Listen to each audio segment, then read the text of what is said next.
ஹல்லேலூயா. கர்த்தர் நாமத்துக்கு மகிமை உண்டாவதாக. இந்த காலை வேளையில் நாம் இந்த ஆராதனை நேரத்தில் நம் ஆண்டவரை நோக்கி கூப்பிடுவோம். நம்முடைய மனதில் உள்ள கவலைகள், கண்ணீர்கள், கஷ்டங்கள், நோய்கள், நொடிகள் அனைத்தையும் அவரிடத்தில் இந்த நேரத்தில் நாம் சமர்ப்பிப்போம். நம்முடைய தேவையெல்லாம் சந்திப்பவர் அவர் ஒருவர் தாமே. அப்படியாக நீங்களும் நானும் இந்த காலை வேளையில் முழு மனதோடு அவரை நோக்கி கூப்பிடுவோம். ஆரவாரத்தோடு கூப்பிடுவோம், மகிழ்ச்சியோடு அவரை நோக்கி கூப்பிடுவோம்.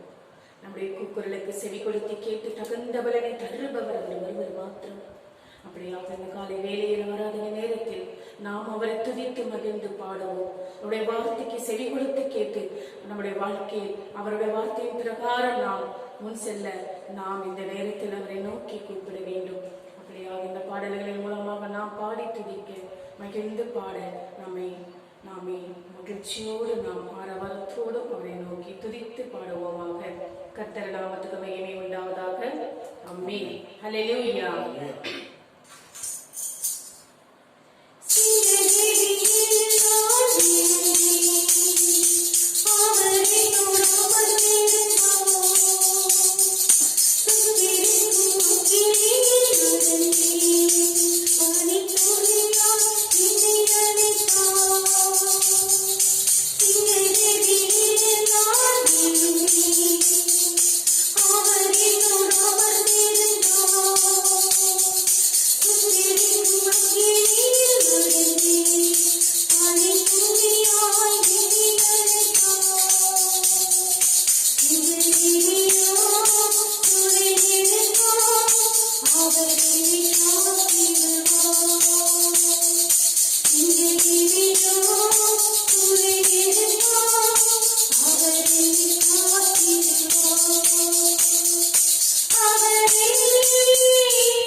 தாயின் மேலாய் தந்தையாக நமக்கு தோல் மீது தோல் கொடுத்து நம்மை ஒவ்வொரு நாளும் வழிநடத்துவோராக இருக்கின்றதற்காக இந்த பாடல்களை மூலமாக பாடி நாம் அவரை துதிப்போமாக. கர்த்தர் நாமத்துக்கு மகிமை உண்டாவதாக. ஆமென்.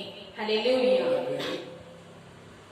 காட்டுப்புறாவின் சத்தம் கேட்கிறதே, என்னை தேடி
இப்பொழுது பாஸ்டர் நமக்கு அவருடைய வார்த்தையை வழங்குவார். அதன் பிரகாரம் நாம் அவருடைய வார்த்தையை கேட்போமாக. ஆமென். ஹல்லேலூயா. ஹல்லேலூயா. கர்த்தருடைய பரிசுத்த நாமத்துக்கு ஸ்தோத்திரம் உண்டாவதாக. இந்த கால வேளையில உங்களை காண்பது மிக்க மகிழ்ச்சி. கர்த்தர் தாமே ஒருவரையும் ஆசீர்வதிப்பாராக. நம்ம செய்திக்குள்ள கடந்து போறதுக்கு முன்னாடி நம்ம கண்களை மூடி ஜெபிப்போம். அன்பின் பரலோகத்தில் இருக்கிற நல்ல தகப்பனே, இந்த கால வேலையை ஆசீர்வதித்ததுக்காக நன்றி ராஜா. அப்பா, நீர் வார்த்தை கொடுத்து பேசுகிறவரா இருக்கிறபடியா நமக்கு நன்றி செலுத்துகிறோம். ஆவியானவர் சொல்லுங்க காரியங்கள் எங்களுக்குள்ள வெளிப்படுத்த முடியாது கேட்டுக்கொள்கிறேன். எங்களுக்குள்ள ஒருத்தருக்குள்ள அப்பா உங்களுடைய வார்த்தை பேசத்தக்கதாக உதவி செய்யுங்க. இயேசுவின் நாமத்தினால கெஞ்சி கொண்டாடுங்க நல்ல தகப்பனே. ஆமென். ஹல்லேலூயா. இந்த நேரத்துல நான் விசுவாசத்தை குறித்து பேசலாம் என்று தேர்ந்தெடுத்து கொண்டிருக்கிறேன். விசுவாசம் நமக்குள்ள புதுப்பிக்க வேண்டும். விசுவாசம் என்றது ஒரு மனுஷனுக்குள்ள காண்பக்கூடிய ஒரு காரியமா இருக்கிறது. கர்த்தரை விசுவாசம் இல்லை என்றால் கர்த்தரை நம்மளால என்ன பண்ண முடியாது, நம்ப முடியாது. அப்போ விசுவாசம் என்றால் என்ன என்ற நம்ம வேதத்துல பார்க்கும்போது, எபிரேயர் 11:1 பார்க்கும்போது, now faith is being sure of what we hope for and certain of what we do not see. அப்போ நம்ம ஃபேத்ன்றது என்னன்னாக்கா, நம்ம ஒரு டைம் ரெண்டு டைப்பான ஃபேத் இருக்கிறது. ஒன்னு நம்ம கண்களால பார்த்து நம்பி வருகிற ஒரு விசுவாசம், இன்னொன்று பார்க்காத ஒரு காரியத்துக்குள்ள நம்புகிற ஒரு விசுவாசம். நமக்குள்ள எது போல விசுவாசமானது காணப்படுகிறது? 2 கொரிந்தியர் 4:18 பார்க்கும்போது, so we fix our eyes not on what is seen but on what is unseen, for what seen is temporary, what unseen is eternal. Amen. அப்ப நம்ம பார்க்கிற காரியங்கள் டெம்பரவரியா இருக்கிறது. நம்ம பார்க்கிற காரியங்கள் அழியக்கூடியதாய் காணப்படுகிறது. நம்ம பார்க்க கூடாதது ஒரு நித்தியமா இருக்கக்கூடியது. அது இட்டர்னிட்டி என்று சொல்லுகிறார்கள். அது நம்மளால பரலோகமானது பார்க்க முடியாது. ஆனா பரலோகமானது நிச்சயமாக இருக்கிறது. நம்ம கண்களால பரலோகம் பார்க்க முடியாது. அது என்றென்றைக்கும் நித்தியமா தேவனுடைய ராஜ்யத்துல அது காணப்படுகிறது. ஏமே அப்படியாக நம்ம தேவனுடைய ராஜ்யத்துல இந்த உலகமானது டெம்பரவரி. எப்பவுமே நான் அதுதான் சொல்லுவேன். இந்த உலகம் காலகட்டத்தில் இருக்கும் போது சந்தோஷமா இருக்கலாம், துக்கம் இருக்கும், எல்லா விதமான காரியங்கள் இந்த உலகத்துல காணப்படும். ஆனா இது அழிவு கூட காணப்படுகிறது. ஆனா காணக்கூடாதது நித்தியமா காணப்படுகிறதா இருக்கிறது. ஆனா நம்ம கண்களால பார்க்க முடியாது. ஆனா பரலோகம் ஒரு நிச்சயமான காரியமா இருக்குது. அது அழியாத ஒரு பொருளாய் காணப்படுகிறது. ஏமே ஹல்லேலூயா. நம்ம அநேக வாட்டி நம்ம கண்களால கண்டுதான் நம்ம என்ன பண்றோம், விசுவாசிக்கிறோம். காணாதது நம்மளால விசுவாசிக்க முடியல. தோமா என்ற ஒரு மனுஷனானவன் பைபிள்ல நம்ம வாசிக்கிறோம். அவன் ஆண்டவராக இயேசு கிறிஸ்து மரித்து உயிர்த்தெழுந்த பிறகு சீஷர் இடத்துல அவர் பிரத்யட்சம் ஆகிறார். அதுக்கப்புறம் அந்த இடத்துல தோமா ஆனவர் இல்ல. அந்த இடத்துல சீஷர்கள் எல்லாம் சொல்றாங்க தோமா கிட்ட, இது போல ஆண்டவர் பிரத்யட்சம் ஆனாரு அப்படின்னு சொல்லும். தோமா சொன்னாரு, நான் அவருடைய கையில என்னுடைய விரல விட்டா மட்டும் நான் நம்புவேன், இல்லாட்டி அவரை நம்ப மாட்டேன் அப்படின்னு சொன்னான். அப்போ ஆண்டவராக இயேசு கிறிஸ்து தோமா மாற்றம் சந்தித்ததை பார்க்கிறோம். அவர் கரத்தை நீட்டி உன்னுடைய விரல என் கரத்துல போடு அப்படின்னு சொல்லுகிறத பார்க்கிறோம். அதுக்கப்புறம் ஆண்டவர் சொல்லுகிறார், நீ என்னை கண்டு விசுவாசிக்கிற, காணாத விசுவாசிகள் பாக்கியவான் என்று வேதம் சொல்லுகிறது. நீங்களும் நானும் பாக்கியவான். ஏனென்றால் ஆண்டவர் காணாதே நம்ம விசுவாசிக்கிறவங்களா இருக்கிறோம். காணாத கூடிய பரலோகமானது விசுவாசம் நமக்குள்ள காணப்படுகிறது. ஆமென். ஹல்லேலூயா. அப்படியே எபிரேயர் 11:6 சொல்லுகிறது, and without faith it is impossible to please God. ஆண்டவர் நம்ம மகிமை பண்ணவே முடியாதான். நமக்குள்ள அந்த விசுவாசம் என்றது இல்லை என்றால் நமக்குள்ள தேவனை மகிமைப்படுத்தவே முடியாதான். அப்ப அந்த விசுவாசம் இருந்தா தான் நம்ம தேவனை என்ன பண்ண முடியும், மகிமை பண்ண முடியும். ஆமென். ஹல்லேலூயா. ஆண்டவர் பழைய ஏற்பாடுல ஆபிரகாம் அழித்தார். ஆபிரகாம் அழித்து நான் உன்னை ஆசீர்வதிக்க உன் சந்ததியை பெருக பண்ணுவேன். அப்போ நட்சத்திரம் போல உன்னுடைய சந்ததி காணப்படும், கடல் மண்ணு போல உன்னுடைய சந்ததி காணப்படும் என்று ஆபிரகாமுக்கு ஆண்டவர் ஆசீர்வதித்தார். அப்படியாகவே ஆண்டவருடைய வாழ்க்கையில பார்க்கும் போது அந்த ஆசீர்வாதத்தை முழுமையா பெற்றுக்கொள்ள ஒரு மனுஷனாய் காணப்படுகிறான். ஆனா அவனுக்குள்ள வயசாயிருக்கிறது, ஆண்டவர் வந்து இது கொடுக்க மாட்டார் என்று நம்ம அது போலதான் சொல்லியிருப்போம். வயசானாக்கா இதெல்லாம் நமக்குள்ள வந்து நடக்காத ஒரு காரியமா இருக்கிறது. நான் இந்த வயசுல இந்த வயதான காலத்துல என்னால சந்ததி எப்படி பார்க்க முடியும்? சந்ததி வந்து ஆண்டவர் வந்து எப்படி நம்மளுக்கு கொடுக்குவாரு? நம்மளால வந்து பிள்ளையை எடுத்து கொஞ்சம் கூடிய வயசு இல்லையே, அந்த கர்ப்ப பையன் அந்த சுருங்கி இருக்குமே, அப்ப நமக்குள்ள உருவாட முடியாது. எப்படியாக நான் சந்ததியை பார்க்க முடியும்? ஆண்டவரால கூடாதது ஒன்றுமில்லை மகனே மகளே, சகோதரன் சகோதரிய. It is impossible with man, but with God everything is possible. மனுஷனால கூடாதது தேவனால கூடும் என்று வேதம் சொல்லுகிறது. அப்ப கூடாதது ஒன்றுமில்லை. அப்போ ஆண்டவர் சந்ததி ஆசீர்வதித்தார். அப்படியாகத்தான் கடல் மண்ணை போல ஒரு சந்ததியானது காணப்படுகிறது. அப்ப நட்சத்திரத்தை போல ஒரு சந்ததியானது காணப்படுகிறது. சகோதரன் சகோதரிகளே, இன்னொரு மனுஷனை கொடுத்து பார்ப்போம். நோவான்ற மனுஷனானவன் வந்து ஆண்டவர் சொல்லுகிறார், நீ பேழையை கட்டுன்னு. அவன் வந்து எந்த விதமான கொஸ்டினும் ஆண்டவர்கிட்ட கேட்கவே இல்லை. அவன் வந்து பேழையை கட்ட ஸ்டார்ட் பண்ணான். 400 வருஷம் அவன் வந்து அந்த பேழையை கட்டினான். அந்த இடத்துல வந்து மழை வரண்டா அவன் போயிட்டு எல்லா ஜனங்கிட்ட சொல்லலாம். ஆனால் அந்த ஜனங்கள் ஒருத்தரும் நம்பவில்லை. ஆனா நோவா நம்பினான். ஆண்டவர் வந்து மழையை உண்டாக்குவார், மழையை பெய்ய செய்வார், நானும் என் வீட்டாரும் என்றால் இந்த கூடாரத்துல பிரவேசித்து ஆண்டவர் துதிப்போம் என்று அவன் நினைச்சான். அதே பிரகாரமாக அவன் ஆண்டவர் வந்து அவன் குடும்பத்தையும் அவனையும் ரட்சித்து அந்த பேழைக்குள்ள அவனுக்கு ஜீவனை கொடுத்தார். அந்த ஜீவன், அந்த மழை வந்தது. அநேகர் அந்த உலகத்துல இருக்கிறவங்க எல்லாம் மரிச்சு போனாங்க. ஆனா நோவாவோட குடும்பம் வந்து மரிச்சு போகவே இல்லை. நோவாக்குள்ள இருந்த அந்த விசுவாசமானது அந்த பேழையை கட்டினான். நமக்குள்ள அந்த விசுவாசமானது காணப்படுகிறதா? காணாத காரியத்தை அவன் வந்து செஞ்சான். ஆமென். காணாத காரியம் வந்து ஆண்டவர் நடத்துவான் என்று ஆபிரகாம் விசுவாசித்தான். அதே போல அவனுடைய வாழ்க்கையில் ஆசீர்வாதமானது காணப்பட்டது. ஹல்லேலூயா. நம்ம வேதத்திலிருந்து மத்தேயு என்ற சுவிசேஷம் 8ஆம் அதிகாரம் 8ஆம் வசனம் 10ஆம் வசனத்தை பார்க்கும்போது, இடத்துல 100க்கு அதிபதி ஒரு மனுஷன் இருக்கிறான். அவன் எல்லாத்துக்கும் அதிகாரம் உள்ள மனுஷனாய் காணப்படுகிறான். அவன் சொல்லுகிறான் ஆண்டவராக இயேசு கிறிஸ்து கிட்ட, ஆண்டவரே நீர் ஒரு வார்த்தை சொல்லினால் போதும், என்னுடைய வேலைக்காரன் சுஸ்தமாகுவான். நான் வந்து எல்லாத்துக்கும் அதிகாரியா இருக்கிறேன். நான் வந்து வேலைக்காரனுக்கு போன்னு சொன்னா போறான், வான்னு சொன்னா வரான், எல்லாமே அவன் செய்கிறான். அப்போ நீர் ஒரு வார்த்தை சொன்னா என்னுடைய வேலைக்காரன் சுஸ்தமாகுவான். அப்போ ஆண்டவர் வந்து உன்னுடைய விசுவாசம் எவ்வளவு பெருசு என்று அந்த இடத்துல வந்து சொல்லுகிறார். இது போல விசுவாசமானது நான் இஸ்ரவேலியே பார்க்கலன்றார் ஆண்டவர். அது போல விசுவாசம் இந்த 100க்கு அதிபதிக்குள்ள அந்த விசுவாசமானது காணப்பட்டது. அதே போல ஆண்டவர் அந்த வேலைக்காரனை சுத்தமாக்குறத பார்க்கிறோம். ஹல்லேலூயா. இன்னொரு இடத்துல பார்க்கும்போது ஆண்டவராக இயேசு கிறிஸ்து வந்து கெப்பர்னே என்ற பட்டணத்துல வருகிறார். மார்க் என்ற சுவிசேஷம் 2ஆம் அதிகாரம் 5ஆம் வசனத்துல பார்க்கும்போது அந்த இடத்துல வந்து கெப்பர்னே பட்டணத்துல வந்து ஒரு திமிரவாதக்காரன் இருக்கிறான். அந்த திமிரவாதக்காரனை 4 பேர் வந்து தூக்கி கொண்டு வராங்க. ஆண்டவர் எந்த இடத்துல வந்து அந்த வீட்டுல வந்து பிரசங்கிக்கும் போது அந்த வீட்டு அந்த நிரம்பி வழிந்தது. அந்த திமிரவாதனை கொண்டு செல்ல முடியாத ஒரு சூழ்நிலையாய் காணப்பட்டது. இந்த 4 ஃப்ரெண்ட்ஸ் என்ன பண்ணாங்க, எப்படியாக எடுத்துன்னு போனோன்னு தெரியல, வழியை உண்டாக்கல. ஆனாலும் எங்களுக்கு ஒரு யோசனை தோணுது.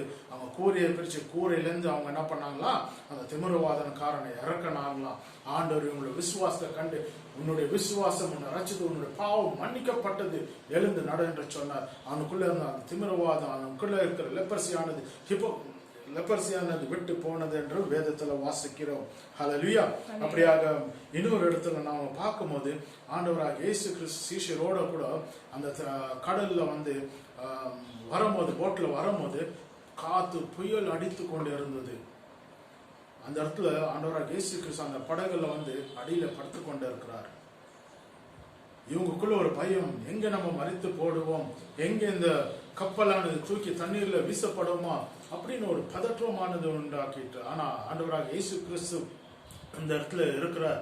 ஆனா அவர் எந்த விதமான ஆலோசனை இல்லை, எந்த விதமான பயம் இல்லை, அவர் நிம்மதியா தூங்கி கொண்டே இருக்கிறார்.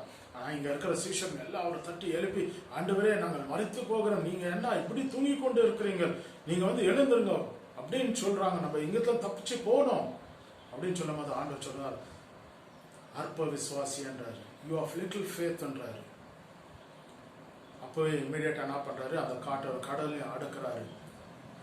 இவங்க எல்லாம் எல்லாமே ஆச்சரியமா பார்க்கறாங்க. ஆமென். ஹல்லேலூயா. அப்போ ஆண்டவர் சொல்லுகிறார், உனக்குள்ள அந்த கடுகல், உனக்குள்ள அந்த விசுவாசம் இருந்தா எல்லாவற்றையும் காரியத்தை செய்ய முடியும் என்று. ஹல்லேலூயா, ஸ்தோத்திரம். ஸ்தோத்திரம். யூ ஆஃப் லிட்டில் ஃபேத் என்று சொல்லுகிறத பார்க்கிறோம். ஹல்லேலூயா. ஹல்லேலூயா. இன்னொரு இடத்துல பார்க்கிறோம், மத்தேயு என்ற சுவிசேஷம் 14ஆம் அதிகாரம் 31ஆம் வசனத்துல ஆண்டவர் வந்து தண்ணி மேல நடந்து கொண்டு வருகிறார். இந்த இடத்துல இந்த இடத்துல தண்ணீர்ல வந்து அந்த அலைகள் அடிச்சு கொண்டு இருக்குது. அந்த போட்டானது முன்னே செல்லவே இல்லை. பேதுரு சீஷருங்க பார்க்கறாங்க, ஐயோ ஏதோ ஒரு பேய் வருகிறது என்று அவங்க பயந்து நடுங்கினாங்க. ஆனா அந்த இடத்துல இருந்து ஒரு சத்தம் வருகிறது, நான் என்று. அப்போ பேதுரு நினைச்சான், இது வந்து ஆண்டவராக இயேசு கிறிஸ்து ஒரு சத்தமாய் காணப்படுகிறது. அப்போ ஆண்டவரே நீர் ஆனாலும் நான் வந்து இந்த தண்ணீர் மேல் நடக்க செய்யும் என்று அந்த இடத்துல பேதுரு சொல்லுகிறத பார்க்கிறோம். அப்போ பேதுரு ஆண்டவர் கூப்பிடுறாரு, வா நடந்து வாணும் போது அந்த இடத்துல நடந்து வந்த உடனே அந்த அலை அடிச்ச உடனே இவன் வந்து அலைய பார்க்கறான். ஆண்டவராக இயேசு கிறிஸ்துவை பார்க்கல. இவன் அந்த அலையை பார்த்தோன்னு பயந்தவனா அவன் என்ன பண்ணுறான், அந்த தண்ணியில முழுகிறான். இம்மீடியட்டாக ஆண்டவராக இயேசு கிறிஸ்து என்ன பண்றாரு, கையை கொடுத்து எழுப்பி அற்ப விசுவாசி என்று சொல்லுகிறத பார்க்கிறோம். ஹல்லேலூயா. அப்படியாக இந்த இடத்துல 100க்கு அதிபதியுடைய வாழ்க்கையை பார்க்கும்போது அவனுக்குள்ள வந்து பெரிய விசுவாசமானது காணப்பட்டது.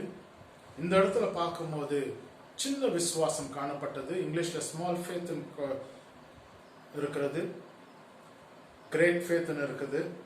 அப்போ அற்ப விசுவாசி என்று சொல்லி அழைக்கிறத நம்ம பார்க்கிறோம். ஹல்லேலூயா. அப்ப அவனுக்குள்ள ஆண்டவராக செஞ்ச அற்புதங்கள் எல்லாத்தையும் மறந்து விட்டான். அவனுக்குள்ள ஒரு பயம் நடுக்கம் வந்து விட்டது. அதனாலதான் அவன் வந்து என்ன பண்றான், தண்ணிக்குள்ள முழுக ஸ்டார்ட் பண்ணிட்டான். இம்மிடியட்டாக ஆண்டவராக இயேசு கிறிஸ்துனால அவர் வந்து கையை பிடிச்சு தூக்கி விடுகிறவராக இருக்கிறார். உன்னையும் என்னையும் ஆண்டவர் வந்து தூக்கி விடுகிறவராக இருக்கிறார். நீ விசுவாசம் குறைஞ்சா, நீ வந்து பள்ளத்துல விழுந்த ஆண்டவர் என்ன பண்றாரு, உன்னை தூக்கி விடுறதுக்கு அவர் வந்து உன் பக்கத்திலே நின்று கொண்டு இருக்கிறார். நீ கரத்தை மாத்திரம் தான் நீட்டணும். ஆண்டவரே என்னை ரட்சியும், ஆண்டவரே என்னை மீட்டு எடுங்க, ஆண்டவரே என்னை வந்து இந்த பாவத்திலிருந்து மீட்டு எடுங்க, ஆண்டவரே நான் வந்து பாவத்துக்குள்ள திரும்பி போயிட்டு, ஆண்டவரே. அப்படியாக நமக்குள்ள அந்த விசுவாசமானது காணப்பட வேண்டும். நமக்குள்ள எது போல விசுவாசமானது இருக்கிறது. ஹல்லேலூயா. ஸ்தோத்திரம். அப்போ நம்ம வந்து Acts chapter 16:31 பார்க்கும்போது believe in Lord Jesus Christ and you will be saved, you and your household will be saved. இந்த இடத்துல வந்து ஒரு சால்வேஷன் கொடுக்கப்படுது, ஒரு நிச்சயமானது கொடுக்கப்படுகிறது, ஒரு இட்டர்னல் லைஃப் கொடுக்கப்படுகிறது. நம்ம ஆண்டவராக இயேசு கிறிஸ்துவை நம்ம சொந்த ரட்சகரை ஏற்றுக்கொண்டாக்கா நானும் என் குடும்பமானது ரட்சிக்கப்படும். God will save you and your family, because when you believe in Lord Jesus Christ, He will save not only you but even your family. Amen. Hallelujah. ஸ்தோத்திரம். மத்தேயு 17ஆம் அதிகாரம் 20ஆம் வசனத்துல பார்க்கும்போது அந்த இடத்துல வந்து ஒரு பையனுக்கு வந்து உடம்பு சரியில்லை. அவங்க தகப்பனார் வந்து சீஷர் இடத்துல கொண்டு வராங்க. அவங்களால வந்து சுகத்தை கொடுக்க முடியல. அதுக்கப்புறம் அந்த தகப்பனார் வந்து ஆண்டவர்கிட்ட சொல்லுங்க, இது போல சீஷர் இடத்துல கொண்டு போனேன், அவன் வந்து சுகப்படுத்தல என் பையனை அப்படின்னு சொல்லும் போது ஆண்டவர் வந்து அந்த இடத்துல அந்த பையனுக்கு சுகத்தை கொடுக்குறாரு. அவனுடைய வியாதியெல்லாம் நீங்கப்படுகிறது. அப்போ டிசைபிள்ஸ் வந்து ஆண்டவர்கிட்ட கேட்குறாங்க, எங்கனால ஏன் இது முடியலன்னு. அப்போ ஆண்டவர் சொல்றாரு, உன்கிட்ட கடுகளவு விசுவாசம் இருந்தா உன்னால் எல்லாம் செய்ய முடியும். If you have faith of a mustard seed, if you say to this mountain, go fall yourself into the sea, it will be done. நீ எதை கேட்டாலும் ஆண்டவர் கொடுக்கறதுக்கு தயாரா இருக்கிறாரு.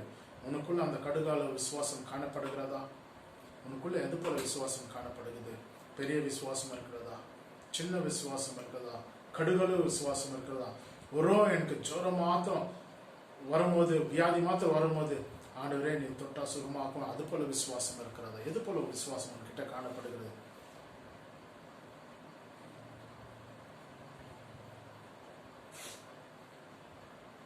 நம்ம இன்னொரு வசனத்தை பார்ப்போம்.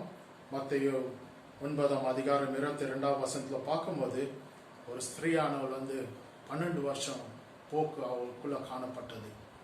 அவள் எந்த டாக்டர், எவ்வளோ டாக்டர் சந்திச்சாலும் அவளுக்குள்ள வந்து அந்த ரத்தம் இது வந்து நிற்கவே இல்லை. ஆனால் ஒரு நாள் அவள் கேள்விப்பட்டாள், இந்த பட்டணத்துக்கு ஆண்டவராக இயேசு கிறிஸ்து வருகிறார் என்று. அவள் அன்றிலிருந்து அந்த நாளுக்காக காத்து கொண்டு இருந்தாள். நான் ஆண்டவருடைய வஸ்திரத்தை தொட்டால் நான் சுகமாக்குவேன் என்று அவளுக்குள்ள அந்த நம்பிக்கை இருந்தது. அவள் தொட்டால் அவள் சுகமானாள். ஆண்டவருக்குள்ள அந்த வல்லமை போனது அவளுக்கு தெரியும். அப்பொழுது ஆண்டவர் சொல்ல, உன்னுடைய பாவம் மன்னித்தது, அப்படின்னு சொல்லி your faith has healed you. உன்னுடைய விசுவாசம் உன்னை ரட்சித்தது என்று சொல்கிறார். ஆமென். ஹல்லேலூயா. ஸ்தோத்திரம். ரோமர் 10:17 சொல்லுகிறது, விசுவாசம் எப்படியாக இருக்கிறதா? விசுவாசம் கேள்வினால வந்து வருகிறதா. ஆமென். கேள்வினால விசுவாசம் வருகிறதா. அப்போ ஆண்டவரை தெரிந்து கொள்ளணும்னாக்கா நம்ம கேள்வினால கேட்டு ஆண்டவரை தெரிந்து கொள்ள வேண்டும். அப்போ நம்ம ஆண்டவருடைய வார்த்தை நம்ம கேட்கிறனால விசுவாசம் நமக்குள்ள வந்து பெருக செய்யும். ஆமென். ஹல்லேலூயா. ரோமர் 8:24 சொல்லுகிறது, for in this hope we were saved, but hope that is seen is no hope at all. Who hopes for what he already has? Amen. Hallelujah. யோவான் 1:12 சொல்லுகிறது, கர்த்தரால தெரிந்து கொண்ட ஒரு மக்களும் அவருடைய பிள்ளைகளாய் மாறுகிறார்களா. ஆமென். நானும் நீயும் கர்த்தரால தெரிந்து கொண்ட ஒரு பிள்ளைகளாய் காணப்படுகிறோம். அவருடைய பிள்ளைகளாய் நம்மளை அழைச்சிருக்கிறார். அவருடைய ரத்தத்து மூலியம் நம்மளை மீட்டெடுத்திருக்கிறார். ஹல்லேலூயா. நமக்குள்ள எது போல விசுவாசமானது காணப்படுகிறது? நமக்குள்ள பெரிய விசுவாசம் இருக்கிறதா? நியூட்ரிக் அதிபதி விசுவாசம் இருக்கிறதா? இல்ல ஆண்டவர் சொன்ன போல அற்ப விசுவாசி என்ற சிறிய விசுவாசம் இருக்கிறதா? முழுகக்கூடிய விசுவாசம் இருக்கிறதா? உனக்குள்ள அந்த கடுகு போல ஒரு விசுவாசம் இருந்தால் கர்த்தர் வந்து உன்கிட்ட அந்த பெரிய காரியத்தை உன்னால செய்ய முடியும். கர்த்தர் உன்னை வச்சு பெரிய காரியத்தை செய்வார். நம்ம வந்து இந்த விசுவாசமானது நமக்குள்ள எது போல விசுவாசம் என்று நம்ம ஆராய்ச்சி பார்க்க வேண்டிய சூழ்நிலை நம்ம காணப்படுகிறோம். இந்த கொரோனால அநேக நம்ம விட்டு மறைத்து இருக்கலாம், நம்மளை விட்டு கடந்து சொல்ல இருக்கலாம். ஆனாலும் உனக்கும் எனக்கும் அவர் ஜீவனை கொடுத்து இந்த உலகத்தில் இருக்கிறவங்க சாட்சியில பிள்ளைகளா இருக்க வேண்டும் என்று கர்த்தர் வந்து நம்ம உயிரோட வச்சிருக்கிறார். மகனே, நீ அதை கொஞ்சாவது நினைச்சு பார்க்கறியா? உனக்குள்ள அந்த விசுவாசமானது காணப்படுகிறதா? நீ வந்து ஆண்டவராக இயேசு கிறிஸ்துனால கழுவப்பட்ட ஒரு மகனாய் இருக்கிற, உன்னுடைய பாவம் கழுவப்பட்டு இருக்கிறது. நீ வந்து நீதிமானாய் இருக்கணும்னு ஆண்டவர் விரும்புகிறார். ஆனால் நீ எப்படியாக இருக்கிற? நீ ஒரு சபைக்கு மாத்திரம் வந்து போய் கொண்டு இருக்கிறியா? நீ வந்து ஒரு பேர் கிறிஸ்துவனாய் இருக்கிறியா? நீ வந்து ஒரு சபைக்கு மாத்திரம் போயிட்டு வந்தவன் இருக்கிறியா? எப்படி நீ இருக்கிற? இல்ல பாஸ்டர் பயந்து சபைக்கு போய் கொண்டு இருக்கிறியா? உனக்குள்ள விசுவாசம் எப்படியாப்பட்ட விசுவாசமானது இருக்கிறது? கொஞ்சம் நீ உன்னை ஆராய்ந்து பார்க்க முடியாது கேட்டுக்கொள்ளுகிறேன். உனக்குள்ள அந்த விசுவாசமானது பெருக வேண்டும். ஆண்டவர் உனக்குள்ள அந்த பெரிய காரியத்தை செய்யறதுக்கு அவர் தயாரா இருக்கிறார். ஆண்டவர் வந்து உன் அருகில் இருக்கிறார். நீ எப்போ ஆண்டவரை கூப்பிடுறிய அப்பவே உன்னை தூக்கி விடுறதுக்கு ஆண்டவர் பக்கத்திலே இருக்கிறார். உனக்கு ஜீவனை கொடுக்கிறவராக இருக்கிறார். உனக்கு சுகத்தை கொடுக்கிறவராக இருக்கிறார். உன்னை ஆறுதல் படுத்துக்கிறவராக இருக்கிறார். உன்னை வந்து நித்தியத்துக்குள்ள வழி நடத்துகிறவராக இருக்கிறார். நீ காணாத வந்து ஆண்டவர் வந்து அதை நிச்சயமாய் மாற்ற போகிறார். ஹல்லேலூயா. நம்ம வந்து இன்னொரு வசனத்தை வாசிப்போம். லூக்கா 17:6 சொல்லுகிறது, உனக்குள்ள அந்த கடுகள விசுவாசம் இருந்தா நீ இந்த காட்டெருத்தி மரத்தை வந்து நீ கடலில் போய் நட என்று சொன்னால் அது அப்படியாகவே ஆகுமா? அது உனக்கு கீழ்ப்படி என்று ஆண்டவர் சொல்லுகிறார். ஹல்லேலூயா. காட்டெருத்தி மரத்தை நீ ஒரு வார்த்தை சொல்லினால் போதும், அந்த காட்டெருத்தி மரத்தை கடலில் நடும். அது உனக்கு கீழ்ப்படி என்று ஆண்டவர் சொல்லுகிறார். ஆனா உனக்குள்ள அந்த கடுகள விசுவாசம் இருந்தால் மட்டுமே இந்த காரியமானது உன்னால செய்ய முடியும். நீ எதை கேட்கிறியோ அதை கொடுக்கிறேன் என்று வாக்களித்து இருக்கிறார். அவர் சொல்லுந்த செய்கிற கர்த்தராய் இருக்கிறார். அவர் சொல்லுந்த நிறைவேற்றுகிற கர்த்தராய் இருக்கிறார். உன்னையும் என்னையும் இன்னும் நேசித்துக் கொண்டு இருக்கிறார். மகனே, மகளே, உனக்குள்ள எது போல விசுவாசமானது இருக்கிறது? What kind of faith you have, my beloved? He still loves you. He cares you. உன்னை தூக்குறவரா இருக்கிறார், சுமக்கிறவரா இருக்கிறார், உன்னை தாங்குறவரா இருக்கிறார், உன்னை தப்பு வைக்கிறவரா இருக்கிறார். உன் அருகிலே அவர் நின்று கொண்டு இருக்கிறார். கர்த்தர் தாமே இந்த வசந்த மூலியமா உங்களை ஆசீர்வதிப்பாராக. ஹல்லேலூயா. கண்களை மூடி நம்ம ஜெபிப்போம். மகா இரக்கமும் பரிசுத்தம் அல்ல நல்ல தாப்பனே, இந்த கால வேலையை நீர் ஆசீர்வதித்ததுக்காக நன்றி. ஆராதனை ஆசீர்வதித்து வந்ததுக்காக நன்றி ராஜா. எங்களுக்குள்ள அப்பா நீர் வார்த்தையா பேசுவதற்காக நன்றி செலுத்துகிறேன். எல்லா தடைகளை நீக்கப்பட்டதுக்காக நன்றி ராஜா. எங்களுக்குள்ள அந்த விசுவாசம் அந்த புதுப்பிக்கும்படியா கேட்டுக்கொள்கிறேன். கடுகள விசுவாசம் எங்களுக்குள்ள தருபடியா கேட்டுக்கொள்கிறேன் ராஜா. அப்பா நாங்கள் சொல்லுகிற அப்படியே அது நடக்கத்தக்கதை உதவி செய்யுங்க ராஜா. ஸ்தோத்திரம். நீர் பெரிய காரியங்களை செய்யறதுக்காக நன்றி. எங்களே நாங்கள் அப்பா ஆராய்ந்து பார்க்கிறோம் ராஜா. இது போல எங்களுக்குள்ள அந்த விசுவாசமானது காணப்படுகிறது ராஜா. ஸ்தோத்திரம். அப்பா நாங்கள் காணக்கூடியாத காண செய்கிற கர்த்தராக இருக்கிறீர் ராஜா. அந்த நிச்சயத்துக்குள்ள எங்களை கொண்டு போறதுக்காக உமக்கு நன்றி செலுத்துகிறேன் அப்பா. நித்தியமா உங்களுடைய பாதையில் இருக்கத்தக்கதாக உதவி செய்யுங்க. ஹல்லேலூயா ஸ்தோத்திரம். அப்படியாக எங்களை எடுத்து பயன்படுத்த போறதுக்காக நன்றி ராஜா ஸ்தோத்திரம்.